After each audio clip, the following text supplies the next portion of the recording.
2 महीने से हम लोग जिस सबूत को खोज रहे थे, हम लोग के हाथ वो सबूत लग गया और इत्तेफाक देखिए ठीक 13 तारीख को लगा है। 13 दिसंबर को परीक्षा हुई थी, आज 13 फरवरी है और ये सबूत हाथ में हम लोग को लग गया है और इसके बाद हम लोग हाई कोर्ट में श्योर है जीत जाएंगे। और आयोग जो चीज़ों को छुपा रही थी उस पे से पर्दा हट चुका है। उसने कहाँ कहाँ धांधली किया था, किस किस जिले से ट्रेजरी से निकाल के हम लोग ने सारी चीज़ों का पता लगा लिया है। क्या वो चीज़ें जो सबूत आप बता रहे हैं? देखिए 13 दिसंबर को बीपीएससी की परीक्षा थी और 3 सेट में क्वेश्चन बनाया जाता है कि बाय द वे अगर एक कहीं लीक हो जाए तो बाकी का हम यूज कर सके। तो वहां था कि एक ही यूज होगा, तो 13 दिसंबर को एक पेपर की परीक्षा यूज हो गई, बाकी के जो पेपर थे वो बच गए।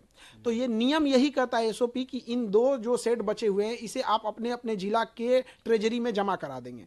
तो ट्रेजरी में जमा हो जाना चाहिए। तो हमने पूरे ट्रेजरी में 2 महीने का समय लग गया पता कराते कराते किस ट्रेजरी में कितना जमा है कितना नहीं। तो लगभग लगभग हर जिले में ट्रेजरी मिल रहा था, लेकिन नवादा और गया के ट्रेजरी से ये दोनों पेपर गायब थे। अब ये 2 पेपर अगर गायब हो गए तो ट्रेजरी में किसने जमा नहीं किया? तो बीपीएससी के डिपार्टमेंट लोगों का काम है कि आप ट्रेजरी में ले जाके जमा कीजिएगा, क्यों नहीं जमा किया? तब हमको पता चला कि ये 2 पेपर गया कहाँ। इन 2 पेपरों को जो भी बचते हैं, जितने भी ट्रेजरी में पेपर बचते हैं, इन्हें कबाड़ के भाव नीलाम करके बेच दिया जाता है, क्योंकि उसका कोई काम नहीं होता है। ये हर साल होता है और हर एजेंसी यही करती है। लेकिन 13 दिसंबर को जब परीक्षा संपन्न हुई तो बापू परीक्षा परिसर में गड़बड़ी हो गई। तो उसके अगले दिन सैटरडे संडे था, हम हाईकोर्ट नहीं जा पाए। 16 तारीख को हम हाईकोर्ट चले गए। हाईकोर्ट में जाने के बाद उस समय हम लोग के पास बहुत ज़्यादा सबूत नहीं था, तो एडवोकेट और सबका कहना था कि मजबूत सबूत चाहिए इसके लिए, तो हम लोग सबूत में जमा हो गए। अब ये जो 2 पेपर गया और नवादा से गायब था, जिस पर कोई सुरक्षा मानक नहीं थी, बीपीएससी ने क्या किया, जो बापू परीक्षा परिसर में लगभग 6000 बच्चों की परीक्षा लेनी थी, उनको इन्हीं कबाड़ वाला पेपर थमा दिया।